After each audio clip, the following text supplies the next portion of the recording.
Hey, blessings, Grateful family. Welcome in. Welcome back to the Grateful Gab podcast. Have an amazing episode today as we continue our lessons you can learn from the Bible book. Today we'll be in lesson 20, continuing to investigate the plagues Jehovah God brought on the Egyptians for their disobedience and not listening to him. So I'm excited to be able to continue this lesson.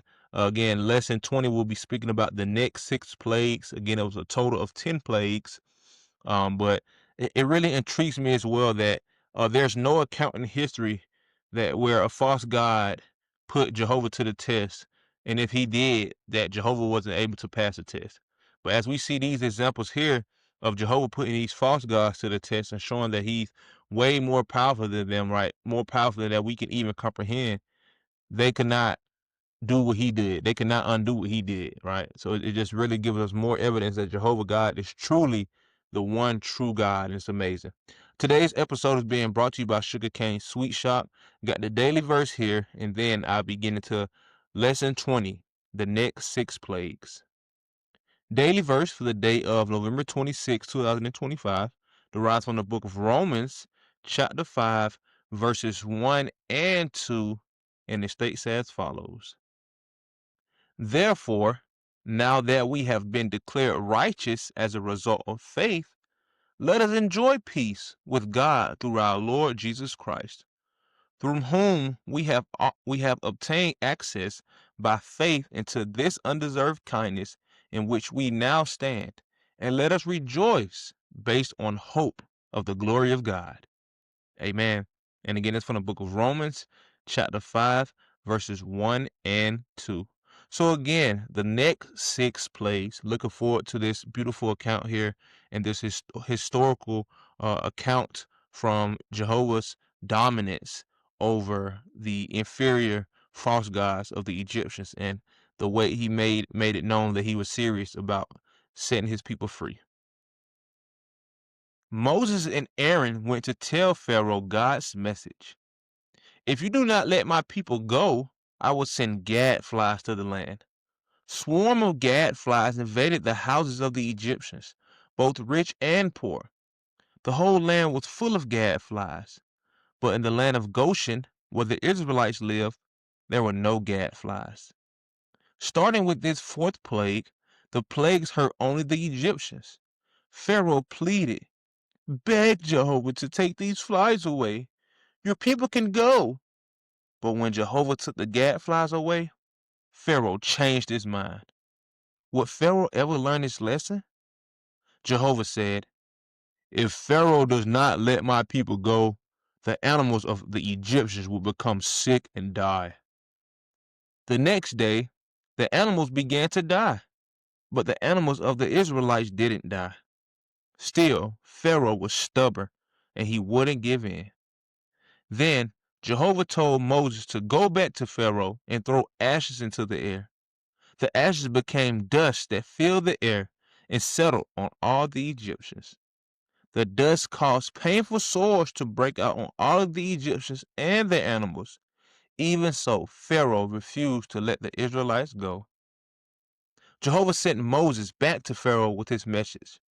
"Are you still refusing to send my people away? Tomorrow, hail will rain down on the land." The next day, Jehovah sent hail, thunder, and fire. It was the worst storm Egypt had ever seen. All the trees and crop were ruined, but not those in Goshen. Pharaoh said, "Beg Jehovah to make this stop. Then you can go." But as soon as the hail and the rain stopped, Pharaoh changed his mind. Then Moses said, "Now locusts will eat any plants that were left over from the hailstorm." Millions of locusts ate up everything that was left in the fields and on the trees. Pharaoh pleaded, "Beg Jehovah to send these locusts away." But even after Jehovah stopped the locusts, Pharaoh was still stubborn. Jehovah told Moses, "Stretch out your hand toward the sky." Immediately, the sky became completely dark. For 3 days, the Egyptians could not see anything or anybody. Only the Israelites had light in their houses. Pharaoh said to Moses, "You and your people can go, Just leave your animals here. Moses said, we must take our animals so that we can offer them to our God. Pharaoh was angry. He shouted, get away from me!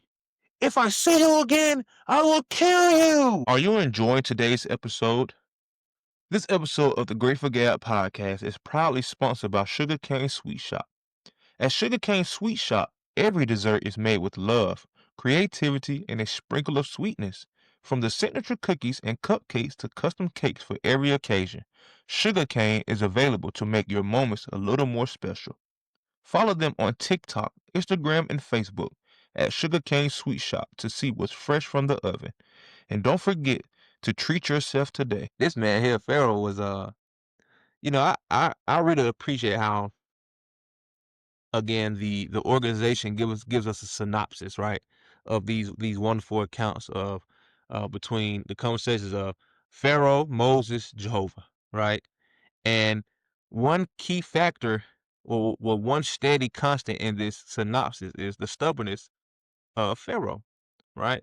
Another attribute that we see in today's world, right? Just as we spoke about last week about Pharaoh's comment about uh, I do not care what Jehovah says, right? Well, his stubbornness end up bringing their demise, right? Look how, again, Jehovah's evidence of him being a true God is here in these accounts as well. The Israelites were spared from these plagues, right? The Israelites were spared from these plagues. When the gadflies came, there were no gadflies in the land of Goshen where the Israelites live, right? When the animals became sick and died, well, the animals for the Israelites, they didn't die, right?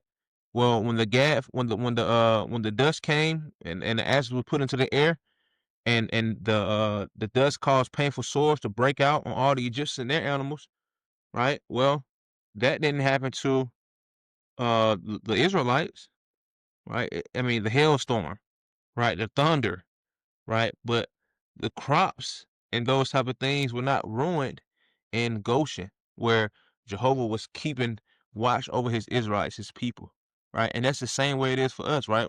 When Jehovah, when that day of reckoning comes, when that day of Armageddon comes, the ones who are blessed to be able to see that account happen, to see the heavens open up and see Jesus Christ come out of the heavens, leading the charge with the army of heaven to destroy Satan and his followers and the demons.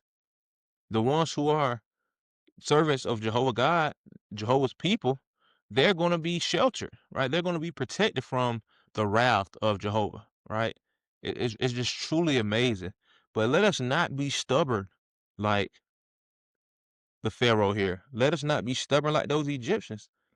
I want to know how many of Pharaoh's council said, man, please let these people go. You see Jehovah not playing. You see the guys we serve, they don't have no type of leeway, no power, nothing. They can't do anything to stop him. Let these people go. I want to know how many people came and said that to him, right? Because, I mean, time after time after time, what you say, and this is another great example for us, you say one thing, but you do another, right? And Jehovah knows that because it's in the heart. When you're going through something, man, Jehovah, you get me through this, I'm going to change, I'm going to serve you, I'm going to do all I can do. But as soon as that go away, you back to doing what you want to do. Well, it's the same attitude Pharaoh had. And what was his result? Demise, right? Death, desperation, right? Loss. Well, we don't want to be that way. We don't want to be that way. So we want to make sure that we take Jehovah's word seriously when he tells us to do something. We want to make sure that when we say we'll do something for him, we do it. Not just to say it out loud to please somebody else around us, the ones who are looking, because Jehovah looks past that. Because when he sees us when we're by ourselves, he sees us when there's no one else around. Right. So he wants us to be truthful and from the heart of how we feel about something and what we want to do for him and what we say we'll do for him. Right. So it's really amazing, right? It's really amazing. And I really appreciate how Malachi chapter 3, verse 18 brings out the distinction between a righteous person and a wicked person. Right. Malachi chapter 3, verse 18 tells us, and you will again see the distinction between a righteous person and a wicked person, between one serving God and one not serving him. Right? Again, you can see the difference. of somebody what they're just saying something, but what are they doing to live it? Right? We'll be able to see the distinction of that for the ones who are really truly serving Jehovah and really truly putting him first in our life and living by what we say we will do for him and living according to what he asks for us. And again, we're all imperfect, but we want to be able to make sure that that's what we do. Right? So don't be like Pharaoh and those Egyptians. We want to be like Moses and Aaron, the ones who served Jehovah faithfully and listened to his word and did what he asked us to do. So this account can be found at one moment, baby. One moment, please. This account can be found at the book of Exodus, chapter 8. Also from the book of Exodus, starting in chapter 8 and verse 20. And also all the way through chapter 9 and chapter 10. Right, beautiful accounts here, beautiful accounts.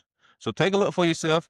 I'm looking forward to it next week. We'll have the 10th and final plague, something that set the Israelites in a different path, right? Something that caused them to be able to remember this plague for years and years to come. Even up to this day, they still remember this account. It's just amazing. So y'all take care of yourselves. Be blessed. As y'all can hear, I need to go and handle, check on my little baby girl here. But it's always a pleasure to be able to come here each and every day, man. Don't take life for granted, right? Be thankful every day, right? Give Thanksgiving every day, just as the scriptures tell us, right? Don't look to put it in a mindset of what the world tells you when to be thankful, right? Be thankful each and every day. Give Jehovah God thanksgiving. Pray constantly. Give him glory all day and every day, as much as possible. So take care of yourselves. Y'all be blessed. I love y'all. It's truly a privilege to be able to be here and share encouragement and insight with each and every one of you. So continue to go forward. Be great. Right. Bless. Ask for blessings. Pray for others. Pray for yourselves. And keep Jehovah first in your life. Until next time. Peace. Scott, are you enjoying today's episode? This episode of the Grateful Gab podcast is proudly sponsored by Sugarcane Sweet Shop. At Sugarcane Sweet Shop, every dessert is made with love, creativity, and a sprinkle of sweetness. From the signature cookies and cupcakes to custom cakes for every occasion, Sugarcane is available to make your moments a little more special. Follow them on TikTok, Instagram, and Facebook at Sugarcane Sweet Shop to see what's fresh from the oven. And don't forget to treat yourself today.